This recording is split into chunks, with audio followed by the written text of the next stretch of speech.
আপনারা দেখছেন টিভি24 news network. সবশেষ আপডেটে আপনাদের স্বাগত জানাচ্ছি আমি তাসমিয়া টুপা।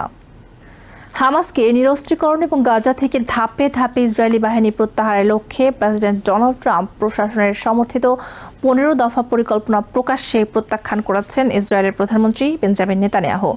তার এই অবস্থান ট্রাম্প প্রশাসনের সঙ্গে ইসরায়েলি সরকারের সম্পর্কের ক্ষেত্রে নতুন করে বড় ধরনের মতবিরোধের ইঙ্গিত দিচ্ছে। রোববার মন্ত্রিসভার বৈঠকে নেতানিয়াহু স্পষ্ট করে বলেন, ইসরায়েল 15 দফা পরিকল্পনাটি গ্রহণ করছে না। হামাস সম্পূর্ণভাবে নিরস্ত্র না হওয়া পর্যন্ত গাজা থেকে ইসরায়েলি সেনাদের কোনো ধরনের প্রত্যাহার করা হবে না বলেও জানান তিনি। নেতানিয়াহুর বক্তব্য অনুযায়ী শুধু ভারী অস্ত্র নয়, হালকা অস্ত্রসহ হামাসের হাতে থাকা সব ধরনের অস্ত্রের পূর্ণ নিরস্ত্রীকরণ নিশ্চিত করতে হবে। তার অবস্থান, এটি আংশিক নয় বরং বাস্তব সম্পূর্ণ নিরস্ত্রীকরণ হতে হবে। ট্রাম্প প্রশাসনের সমর্থিত পরিকল্পনাটি গত মাসে ট্রাম্পের নেতৃত্বাধীন পিস বোর্ড এবং হামাসের মধ্যে একটি সমঝোতার রূপরেখা হিসেবে সামনে আসে।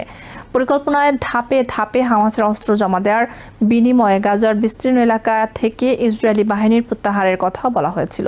কিন্তু শুরু থেকে এই পরিকল্পনা নিয়ে ইসরায়েলি সরকারের আপত্তি ছিল। নেতানিয়াহুর কার্যালয় এর আগে জানিয়েছিল প্রস্তাবটি ইসরায়েলের অবস্থানের সঙ্গে পুরোপুরি সামঞ্জস্যপূর্ণ নয়, তবে তখন সরাসরি পরিকল্পনাটি প্রত্যাখ্যান করা হয়নি।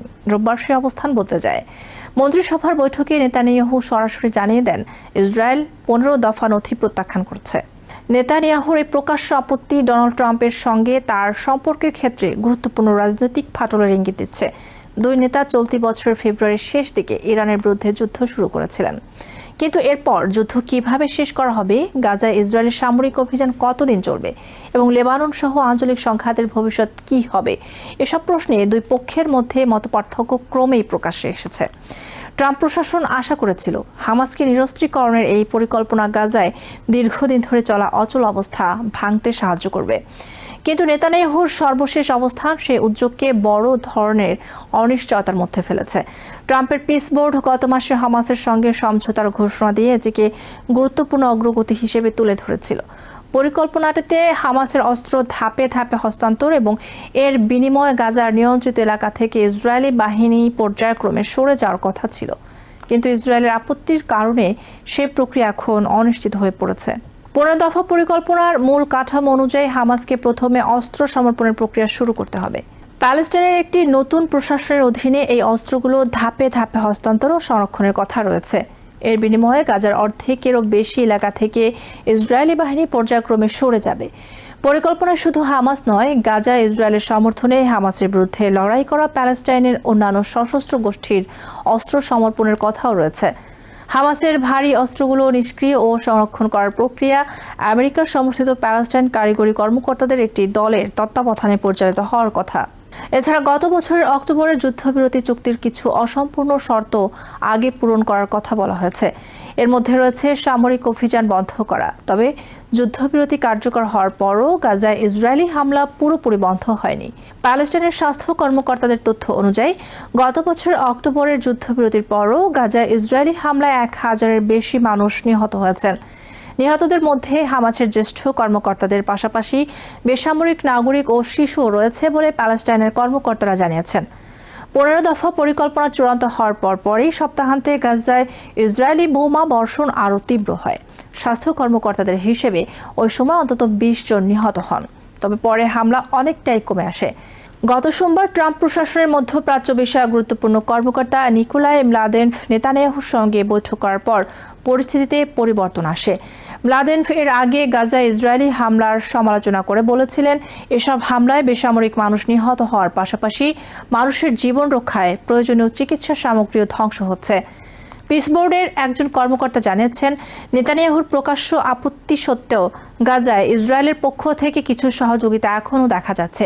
বিশেষ করে প্রায় প্রতিদিনের হামলা কমে আসাকে তিনি পরিকল্পনার মাঠ পর্যায়ের অগ্রগতির একটি দিক হিসেবে উল্লেখ করেন।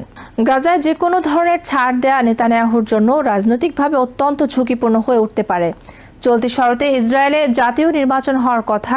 2023 সালের 7 অক্টোবর হামাসের ভয়াবহ হামলার পর শুরু হওয়া গাজা যুদ্ধের পর এটাই হবে প্রথম জাতীয় নির্বাচন। নেতানিয়াহু এতদিন ধরে হামাসের বিরুদ্ধে পূর্ণ বিজয় অর্জনের প্রতিশ্রুতি দিয়ে আসছেন, কিন্তু প্রায় 3 বছর পরও গাজার কিছু এলাকায় হামাসের নিয়ন্ত্রণ রয়েছে। এ অবস্থায় গাজা থেকে ইসরায়েলি সেনা প্রত্যাহারের সম্মতি দিলে তার রাজনৈতিক প্রতিপক্ষরা সেটিকে হামাসের বিরুদ্ধে ঘোষিত লক্ষ্য থেকে সরে আসা হিসেবে তুলে ধরতে পারে। অন্যদিকে হামাসও ইঙ্গিত দিয়েছে তারা সহজে অস্ত্রের সংগ্রাম থেকে সরে আসতে প্রস্তুত নয়। সংগঠনটির কাছে সশস্ত্র প্রতিরোধ তাদের রাজনৈতিক ও সামরিক পরিচয়ের অন্যতম ভিত্তি। ফলে দুই পক্ষের অবস্থানের মধ্যে বড় ধরনের ব্যবধান থেকেই যাচ্ছে। নেতানিয়াহু পরিকল্পনাটি প্রত্যাখ্যান করার পর হামাসের জ্যেষ্ঠ কর্মকর্তা হুসাম বদরান পাল্টা অভিযোগ করেছেন, ইসরায়েলই এখন সমঝোতার পথে প্রধান বাধা। হামাসের বক্তব্য, 15 দফা পরিকল্পনায় যে কাঠামো নির্ধারণ করা হয়েছে, ইসরায়েল সেটি গ্রহণ না করে গাজায় যুদ্ধবিরতি ও স্থায়ী সমাধানের অগ্রগতি থেমে যাচ্ছে। তবে ইসরায়েলের অবস্থান সম্পূর্ণ ভিন্ন।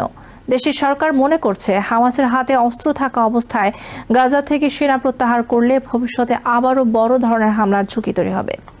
এই নিরাপত্তা উদ্বেগকে সামনে রেখে নেতানিয়াহু হামাসের সম্পূর্ণ নিরস্ত্রীকরণকে গাজা থেকে সেনা প্রত্যাহারের পূর্ব শর্ত করেছেন।